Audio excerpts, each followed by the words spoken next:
One, two, 1, 2. Mic check. You never know what's going to be on your mind when you wake up, especially me. And I did not expect this, but I follow this person on Twitter named Dom Luker. I think that's how you pronounce the name. I haven't really seen any of his video or audio work. I don't even know what he does. But on Twitter, I like people that challenge you, make you think. So here's the tweet that spawned this whole video. I'm going to need some time to lay this out. I'm just going to go on a somewhat of a rant here. But Dom Luker, breaker of narratives, I've never interacted with him. Shout out to him, though. I don't believe black people are easier to manipulate than white people. I think white liberals choose to manipulate black people more, though. That's a very interesting take.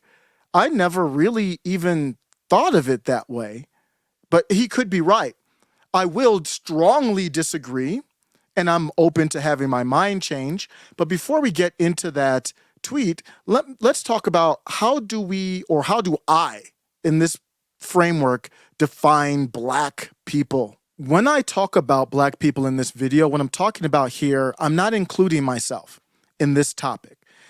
In this topic, I am talking about people who identify as black. And these people who believe in this race theory, critical race theory, theory of race and gender, they believe you can identify as something. They're separating that from biological ethnicity. I mean, I believe in race. I think it's undeniable. There are certain immutable traits that people have. People who grow up in Kenya are different than people that grow up in Sweden. I think that's undeniable. They have different backgrounds, genes, everything. No one's better than the other, but ethnicity is real. Race is real. And I'm not an expert in this, so if I say anything that's off here, I'm open to being corrected. I talked about this topic with the homie Stephen Ignoramus. So the race thing, last time you came on, you clipped a segment from the stream and put it on Twitter, basically outlining. I asked you, do you identify as black or whatever, and you answered why don't you just give us that synopsis of why you don't identify as black, or whatever your thoughts are on that for yourself. Yeah, we're in a postmodern society, in my opinion. These words don't mean anything. We've got to take the meaning back in our own circles. What does black mean? So it just depends on what you mean by black. The way that most people use the term black, I do not. Hell no. Not even close. Because to be black, you have to believe a certain set of beliefs. It had nothing to do with skin color. So with me talking to you right now and my beliefs, and maybe even just wearing a Super MAGA sweater, they probably wouldn't consider me black. I'm fine with that. But if you ask me if I consider myself black, I'd say hell no. Well, I mean, that's interesting. I mean, because I think a lot about this, and I've touched on the race thing for a long time, and I used to be one of these people like race. Like, I just like the truth, okay? And the more I go down on this path, the more and I'm not a big science guy either. I believe the Bible, well, it doesn't necessarily big science as the industry, the Bible trumps that. But in my opinion, the Bible, God created us, God created science, God created race, if that exists. God created the heavens and the earth. God created everything. Now, one thing that I've been into in the last 6 months is looking at what it says in Genesis about the nations. Now, the nations does not mean France and Germany in the modern sense in the Bible. What a nation is a people group or an ethnicity. Okay, so ethnicities exist in the Bible. So it does I do agree with you on it. We live in a postmodern society. Truth is in the eye of the beholder. Perception is reality. These are very awful things, but it is the world that we live in right now. But so I'm wondering do you think race exists at all? Yes. So how would you define that? I'm not an expert in this topic, so just generally, how would you describe it? How would I describe race? Okay, interesting. Traits, that type of stuff, right? Can we go back to the Jews, man? I'm really better at talking about that. I'm just kidding. So race is, it certainly isn't just a skin color.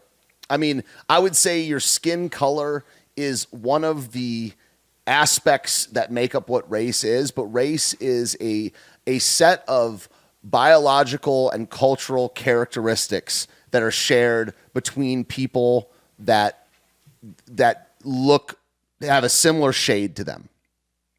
I've never done that. That was a pretty fire definition for improvising on the spot. But like that's what I would say. It's a set of biological and cultural characteristics that are shared amongst a people group that has the same shade, a similar shade of skin color. Yeah, if we break it down to that, absolutely. So you believe in that, but but you're also saying is that the way that the culture war, or essentially the left, treats race, it's not even it's like you're basically you're not black, you're an Uncle Tom. According yes, to them, they've separated it on purpose, and even Nicole Hannah-Jones said, "Well, some people can be black, but you might not be politically black." So they literally separate the two things out. So that's why I first say you have to define it for me, then I'll say what I agree. So what you defined, yes, I do believe in. Yeah. So when I talk about black Americans in this video, I'm talking about politically black, socially black. I'm talking about these blackity black people that wouldn't consider me black, which I'm good with. All skin folk and kinfolk. We're not the same. We're not on the same team just because our skin color might be the same. And a lot of y'all Nichols over there got light skin color, so maybe I'm a light skinned dude. When do I get? I'm always picking on Steph Curry. If you don't know, you might not. If you don't follow basketball, because I'm always mentioning him. I don't know why. Steph's like, bro, why does my name keep coming out of your mouth like as this textbook light skinned dude? I could even use my own kids. My kids are mixed; they're light skinned too. So that's Steph Curry. If you don't know, he's the textbook light skinned brother. That's why I keep bringing him up. It's no beef, Steph. I don't view the world like that, but y'all drag me into this thing. Okay, I can't blame y'all. I'm willingly jumping into this thing with y'all to fight against you. Actually, not Steph Curry, but these identitarians. So that's why I keep on bringing Steph Curry. So you got a Black History Month. Why can't you have a light-skinned nigga month? Like, let's celebrate the light-skinned niggas out there like Steph Curry. Why not? There's no end. What about the dark skin? Like, I'm dark. Maybe I'm like one shade away from the most purplish dark person you might see, that gets sun all day in Africa. Let's celebrate the dark-skinned month. Who's gonna join me? Mark Lamont Hill. We're gonna have our own month, the dark-skinned month, and we're gonna celebrate all the great achievements of the dark-skinned dudes that have ever walked the planet. Why wouldn't you? I joke, I kid, but what's the difference? Why wouldn't you splice it up? It's the red bone month. Like, I used to live in Detroit. I never heard the term red bone until I lived in Detroit. And that's what I think they only call women that. I mean, I forget. But the dudes in Detroit in this, I'm already digressing, but in Detroit, at least back when I was there, like late 90s, mid 2000s, they would refer to women as red boned. I don't even know where the term comes from. I would have to look it up. But that would be like a light-skinned woman. And for whatever reason, that for some people out there in Detroit where I lived, and I lived in the suburbs, I never lived in the city of Detroit, but I always would drive through. And they would, and even at University of Michigan in Ann Arbor, because a lot of people came from Cass Tech and other schools in Detroit, it was like a red bone was like some type of prize. And I would look at people like, because at that time I was a big fan of Lauryn Hill, and she was darker. I thought Lauryn Hill was like the pinnacle of, celebrity beauty at that time. But in Detroit, it was the fairer your skin, the better. But if you could be so fair that you would look white, but if somehow you identified or had like an ounce of black in you, you were still black. So why can't we have Red Bone Month? Why don't we do this? Why don't we have thick-bodied month? Like, let's celebrate the bodies of thick women. I mean, it would never end. And I'm going to get back on track. That was unplanned. You shouldn't be stepping to me like that. But I would be happy to be considered a non-black for this conversation. I'm not some traitor to a secret race. I never made that. I never signed those documents. If that's what you subscribe to, there's some secret arrangement with these people that say you have to agree with everything culturally, politically with them. But that's what they define black people as. And basically anyone can be black. Rachel Dolezal, it could be black to them. By the way, anybody check out her OnlyFans? I actually was somewhat interested. I digress. I know that we got 80% males on the channel. Any males interested in that Rachel Dolezal drop? I believe she did the OnlyFans a little while back. As a side note, Nicole Hannah-Jones described what I'm talking about perfectly. She deleted the tweet, but Nicole Hannah-Jones said there is a difference between being politically black and being racially black. I'm not defending anyone, but we all know this and should stop pretending that we don't. So if you want to come at me for kind of separating politically black and socially black, that is your idol, that 1619 Project Fame, who's confirming it, even though she deleted the tweet. She believes it, in my opinion, but she deleted the tweet because she didn't want to go down that route. Let me zoom in so you can see the receipts. Somebody replied to her. So she said there's a difference between being politically black and racially black. And then somebody replied to her and said, what does this mean? And then she says, if you don't know, it ain't for you. I love this, man. That's the academic way of saying you don't look black, talk black, or act black. So that's stuff that's a big thing in the black identifying community. And she's just making that a PhD certified announcement. And if our dystopian hell, while I was searching for this article, which is a well-known tweet from her, she said this in 2020. May of 2020 is when she said this. And look, Nicole Hannah-Jones, politically black. Google, the results it looks like the results below are changing quickly. It's from 2.5 years ago. What's changing quickly? Does this get updated? What does this mean? They need to have a different verbiage. I was shocked to see that they said the results are changing quickly from a comment she made 3 years ago. Okay, so let's go back to the original comment now that we've kind of defined what I mean by black in this video. Dom Luker says, again, I don't believe black people are easier to manipulate than white people. I think white liberals choose to manipulate black people more, though. So he's saying that pretty much, I think my interpretation is there's no racial impact to this, that it's just that who is being chosen to be manipulated more.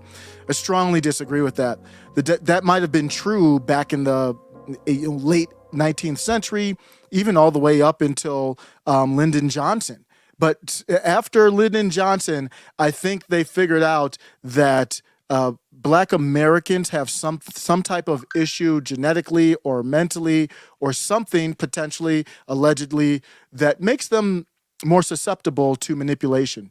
But let me go on the rant here that it caused me to go on a rant. I replied to Dom with a quote tweet and I said, I don't know how to measure this. So I want to acknowledge, how do you measure it? I don't know if it's even possible. But people who identify as Black Americans, to me, seem to be much easier to manipulate than other groups.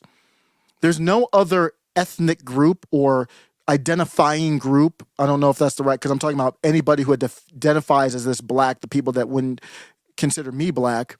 So I don't know if ethnicity is the right term there, but I don't know of any other group in period in the country that views somebody as a race traitor for their political or social stances. And then I'm just going to read off my rant. This is going to be all scattered all over the place. Back in December, I said the Democrat Party convinced Black people that John Fetterman is a hero and Herschel Walker is unelectable. That's the level of mind control and the level of sophistication we're up against. And they successfully did it. That's some next level stuff, man. You got to respect that. Here's the clip that I showed back in December about this. Lindsey Graham didn't say vote for him because of MAGA. He said vote for him so we can prove we're not racist. Yes. That was his main selling point. He's saying, didn't say vote for him because he would do great things in the Senate, he would get abortion rights, he would do these policy things. He said vote for him because it would make young Black folks around the country want to be Republicans. It would inspire people of color to be Republicans, and it would prove we're not racist. But he did. Well, that's a hell of an argument to make. And he did it while infantilizing the candidate. Correct. Sitting shoulder to shoulder. It was the most ludicrous. Not only was the message ludicrous, but the delivery was something that if there weren't a million things breaking every day, I think would have been scrutinized. And the thing is, and I have to say this, because while I was down there, the word I heard the most, particularly from Black voters in Georgia, was representation. Because if there are only two people running, they're both Black. The one that proves, if you want to say that you proves America is not racist, is clearly Warnock. Right. Warnock is an intelligent, articulate man who can speak fluidly. Damn, she just indirectly went after Herschel Walker, who's supposed to be a black man, as being inarticulate and stupid.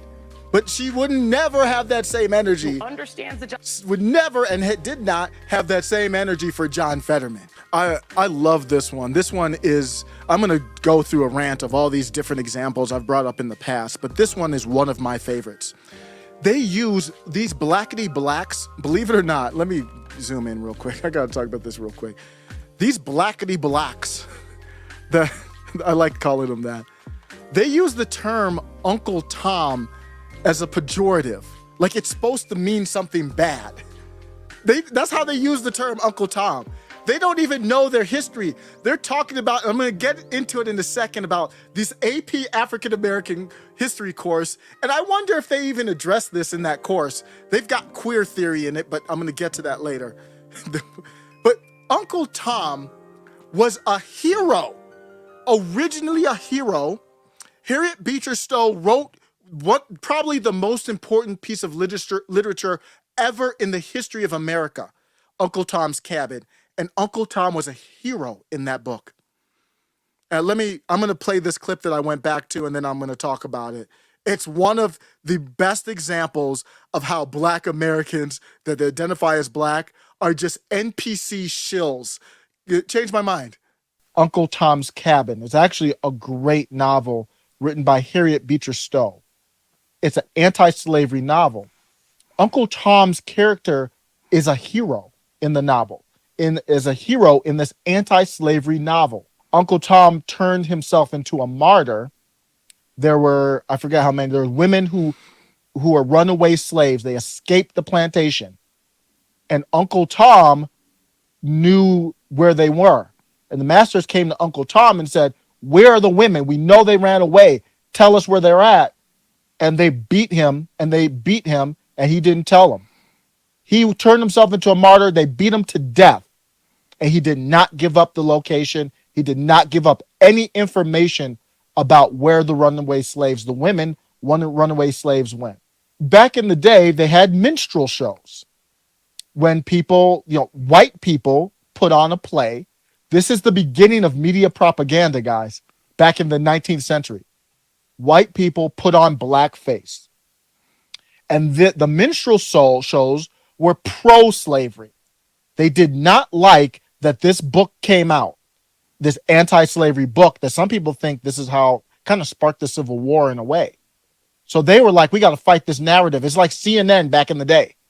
So they put on the play, white people dressed in blackface, and they redid the character of Uncle Tom. And they made Uncle Tom the model perfect slave, obedient, yes, master, didn't do anything, smiled when he got whipped, because they wanted to put a pro-slavery spin on the anti-slavery book by Harriet Beecher Stowe. And guess who put those on? Wait for it. Yeah, it was Southern Democrats. You can't make this stuff up. You really cannot.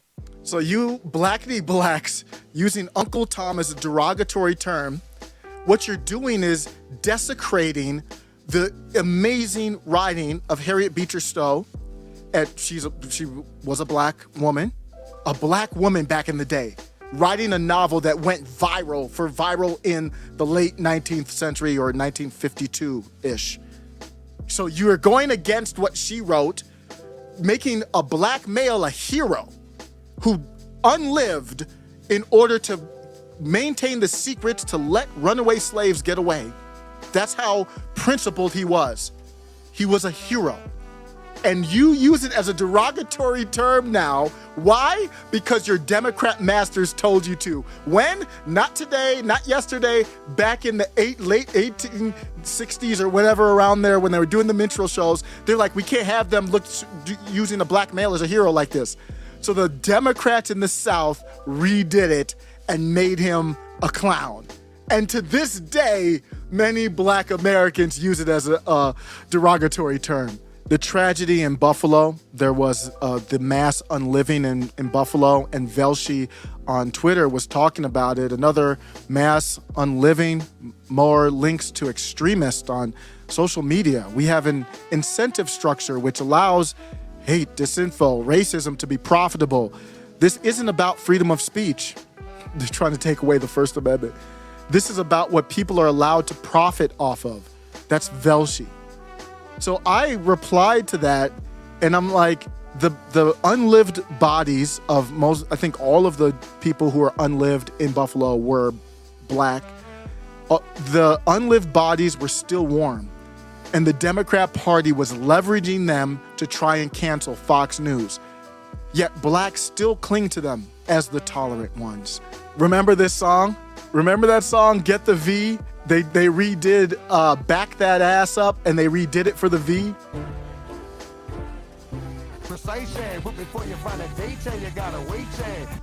They're singing a song about getting the V. You could be the queen at the quarantine. That's what these people think of you. They think you're an effing clown, and you still cling to them. Yeah, I'm talking to you, Blacksy Blacks. Mark Ruffalo, this establishment shill, he says on Twitter, I stand with the thousands of immigrants pledging not to work, go to school, or shop on Valentine's Day. This is from 2022, I believe. Yeah, last year, almost a year ago. Our nation depends on undocumented immigrants every single day. We need immigration reform and a path to citizenship now, which I'm open to some type of thing there, but we've got to first work with the laws we have and pass laws after that. We're not even enforcing the laws we have now. But in relation to this video, the Democrat Party is openly, purposely marginalizing the black vote, and keeping wages down for jobs. They're really damaging many black people.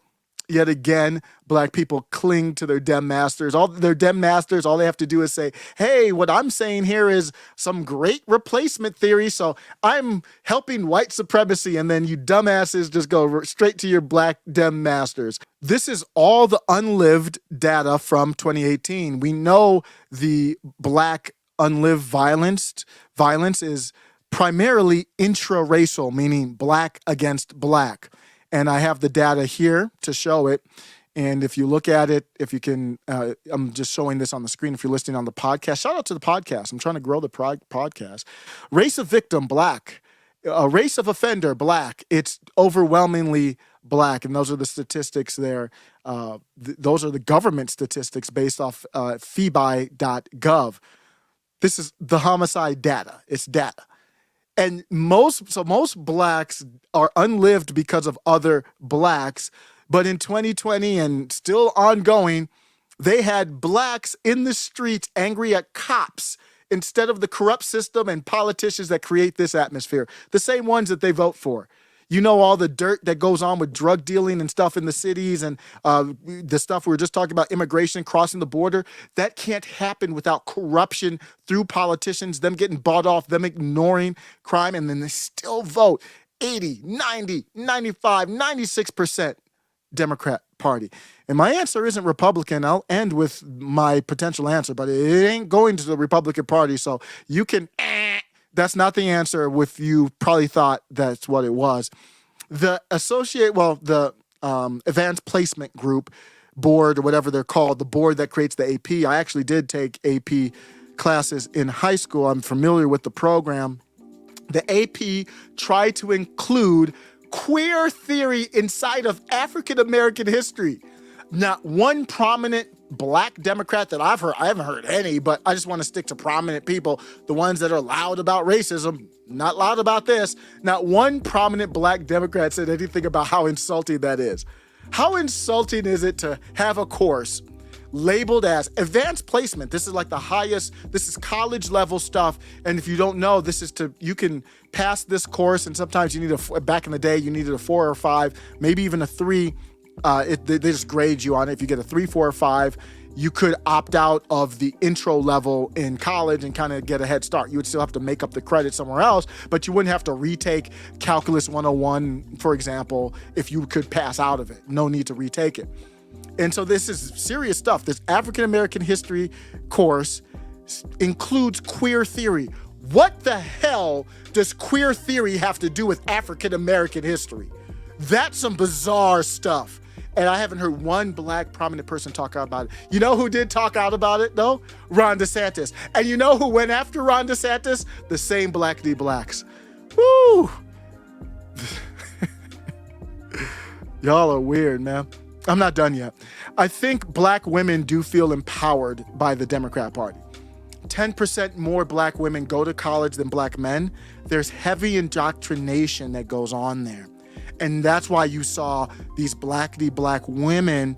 Roland made a really legitimate point here. I will say, you know, a lot of black men sometimes feel like they're ignored or they're put down, particularly sometimes even by black women in the media. So this is not that. But I do hear Roland's point that felt ignored. But you feel ignored and then you go over to the other side. The oppressed feel oppressed. So then you go and try to align with the oppressor. So I'm not putting black men down, but sometimes it's like, well, some of you Kevin Samuels following Tariq Nasheed quoting people, please look at the truth and see what's happening and get in line with some of the black women. Is majority, like he said, vote Democrat. But that margin of people who can be plucked away from your people and go advance policies that harm your people, I just don't understand that happening and get in line with some of the black women. Is majority, like he said, vote Democrat. Some people are scared of zombies or vampires, but the thing that scares black people the most are niggas and nigga moments. Happening and get in line with some of the black women. Is majority, like he said, vote Democrat. My motherfucker, who's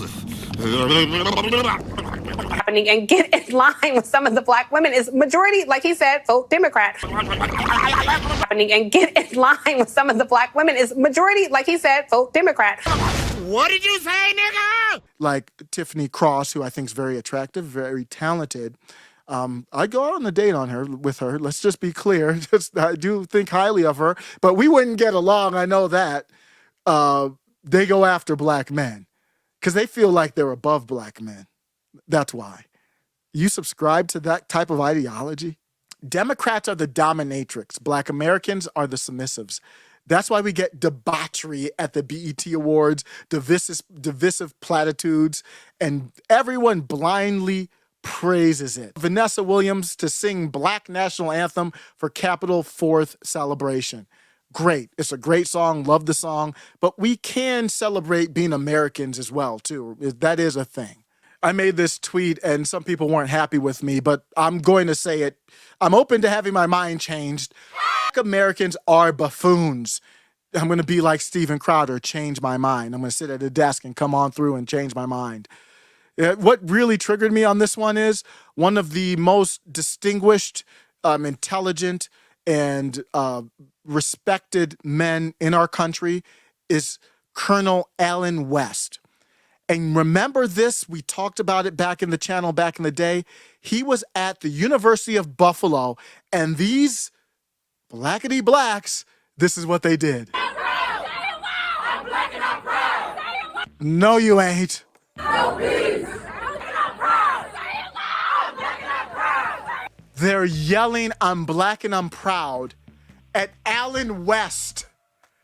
Why? Because he talks about the importance of having a father in the household. You Democrat, paid off, NPC, robotic, non-independent thinking buffoons. No peace. I'm black and I'm proud. I'm black and I'm proud. I'm black and I'm proud. No peace. No justice. No peace. For some reason, my video isn't loading right. I'm really mad about this. So I'm just going to scroll it through and hopefully it'll stop in the pictures. And you see that we're in the college campus. There's some, non-blacks there. Everybody has their cell phone out. Man, we are in a bad place. Like, someone could be on the ground unliving, and the first thing is like, damn, this could go viral. Let me get my celly out. It's dystopian. I probably would have mine out too, because I would be like, I got this footage and I'm going to put it on the channel. It's Lieutenant Colonel Allen West. They're at a college and they're yelling, I'm black and I'm proud. Yeah, he's black and proud too. I don't identify as black, but I think he would say, I'm black and proud. I've done enough. I've made my case. I don't know if you can change my mind. Maybe going forward something could change, but let me just end with I'm gonna end with this piece here. And well, like I said, is I don't want this to be misconstrued. I talked about this when people were celebrating Juneteenth, and Juneteenth is when the word that slavery had ended finally got to Texas. And they want to celebrate that day. There wasn't the internet back in the day, obviously. So you can celebrate it in a different way. I think a lot of y'all still haven't found out that the word's gotten out. And my answer is not Walk away. not the Democrat Party. Take care. You can't talk about reparations until you free yourself. You're still not free. It's hard. I don't even want, I'm against Juneteenth, but I think about it and I'm like, the word still hasn't gotten out. You can run. You can run away. Brandon Straka, you can walk away. I say run. Run like your life depends on it. From any corporate institution, because they're against you. So this is the mentality that has to be broken. I go and I look at the exit polls, and this one's going to start at 2016. I couldn't find an interactive one that started at 2020, but the story's still the same. It's not a different story. This is the general election, broken down by race, however they break down race.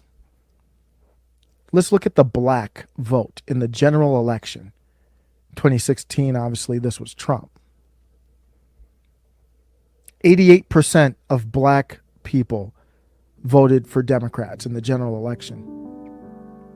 2016. 2012, 93%. 2008, 95%, obviously Obama years. 2004, 88% black with Democrats. 2000, 90% black with Democrats. 1996, 84% black with Democrats. 1992, 83% black with Democrats. 88, 86% black with Democrats. 1984, 90% black with Democrats. 1980, 85%. This is the last year I have, I think. Oh no, I got 72. 76, 83%. 72, 82%. That was the lowest percentage in all of those general elections that I showed you, was 82% of the black vote going Democrat. Does that make any goddamn sense to you? What kind of allegiance are we owed to a Democrat Party? For what? I might just vote something else just out of spite, just to make sure you know you don't control me. It's the only demographic that follows like that. This is what needs to be addressed first. And I can take the journey with you on this part. Once you get to the place where you start going and asking for reparations, I'm not against you, but I'm out. But I can help you on this journey. You need a journey towards liberty and independence. That's the point of this. Someone needs to help guide you towards that. There's a million different parties. Don't try to turn this into a Republican thing. There's a Green Party. There's a Working Families Party. There's a Alliance Party. There's the People's Party. I think that's the Jimmy Dore one. There's a Constitution Party. You can make your own party. You don't have to be in a party. Let's start there.